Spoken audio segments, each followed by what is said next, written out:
Hello! In this video I will show you how to install Firefox browser on HOTWAV Note 15 Pro.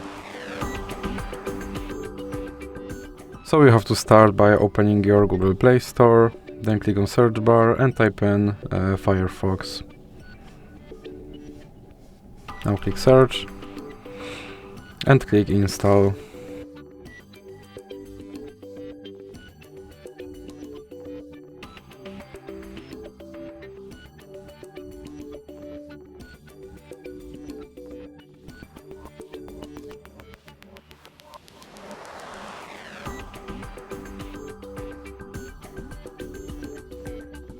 And now you can click open, and here you can select your default browser, or you can just click cancel, and here you can add Firefox widget, or you can click not now, and now you can sign in to your Firefox account, or you can click not now again, and you can turn on notifications, or you can click not now.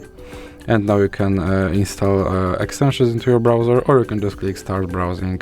And as you can see, my Firefox browser is now installed and is ready to use. So that's it for this video. If you liked it, please remember to leave a like and subscribe.